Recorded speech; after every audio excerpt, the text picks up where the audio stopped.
काळजी करू नका, मी कळवेन ना तुम्हाला. हां, मी स्वतःहून फोन करीन समोरून. Okay, thank you. कोणाचा फोन होता ग? काय म्हणत होते ते? कोणाचा काय? पुन्हा तुझ्या गाण्याच्या कार्यक्रमासाठी फोन. अगं, सारांचं रिसेप्शन झाल्यापासून कंटिन्युअसली कॉल येत आहेत तारा कार्यक्रमासाठी. काय सांगू आणि कोणाकोणाला नको सांगू मी. एवढी कामं कशी करणार आपण? आणि प्रत्येक वेळेस सावलीला त्या घरातून कसं बाहेर काढायचं ग? हा, त्या दिवशी तर सगळ्यांसमोर आपली फजिती झाली असती, माहिती आहे ना? अगं, माझ्या पोटात असा गोळा आला होता, तुला कसं सांगू मम्मा मी? सावली अशी समोर बसली होती आणि मी अशी हातात माईक धरून उभी. अशी परिस्थिती येऊ नये म्हणूनच विचार करते ना मी. मम्मा, आता कसं करायचं आपण? अशी परिस्थिती पुन्हा येऊ नये कसं करायचं ते मी बघते. आणि मग तारा, कसं करायचं, काय करायचं हा विचार तू नको करूस का. तू फक्त स्टेजवर उभी राहा, एवढंच कर. ही भैरवी वझे जे काही करेल ना ते परफेक्टच करेल. यावेळी असा काही खेळ खेळेल ना तारा मी की ती सावली अगदी अलगद माझ्या जाळ्यात फसेल. आणि मग कितीही तरफडली, कितीही झटपटली तरी त्या जाळ्यातनं मी तिला बाहेरच पडू देणार नाही. सावली गाणं म्हणायला कधीच नाही म्हणू शकणार नाही.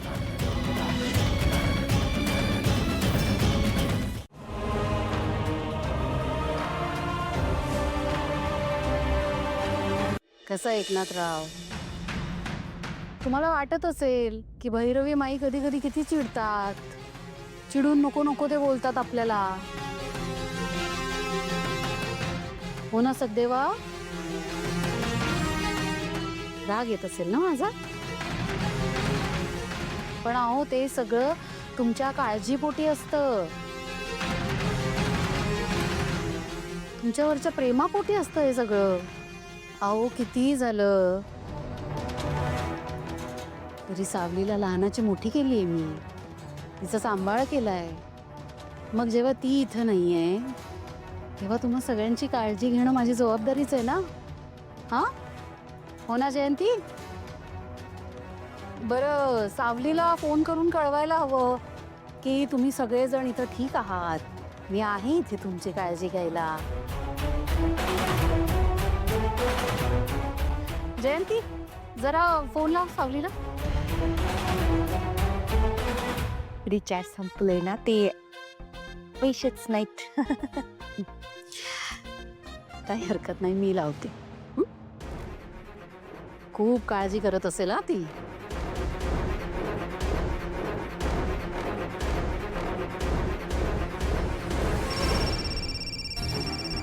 भैरवी माई? हॅलो माई. सावली बाळा, कशी आहेस? मी ठीक आहे. काय झालं? काय ग, माझी मैत्रीण बरं वागवते ना तुला? अगं काही नाही, जरा घरी आले होते आपल्या, म्हटलं महिना पूर्ण झालाय, सो थोडा किराणा माल, वाण सामान सगळं घेऊन आले होते, सगळ्यांची चौकशी करायला आले होते. कसं आहे, तू दिलेला शब्द पाळते म्हटल्यावर मीही माझा शब्द पाळायला हवा ना.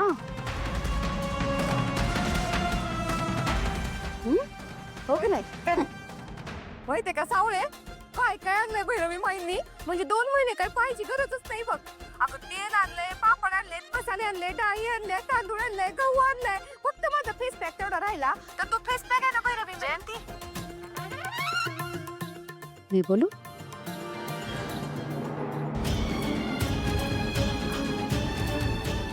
सावली बघ,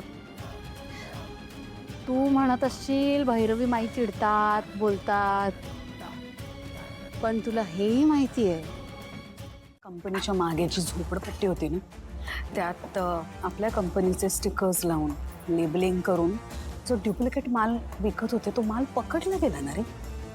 माल पकडला गेला. हा. गोडाऊन पण सील झालंय. हां लोकल गुंड आहे, पोलीस काही स्ट्रॉंग कारवाई करत नाही त्यांच्या. नाही मग घ्यायला हवी.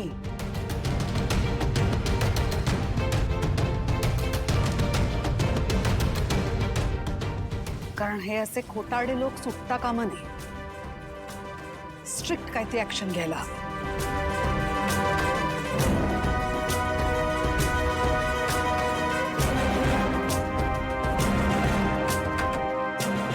एक काम कर, या वकिलाने काही होत नसेल ना तर वकील बदल एखादा मोठा वकील ने.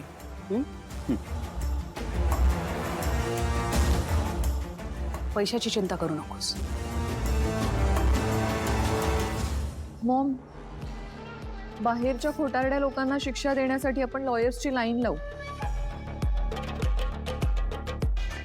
पण घरात जे खोटारडे बसलेत त्यांचं काय करूया?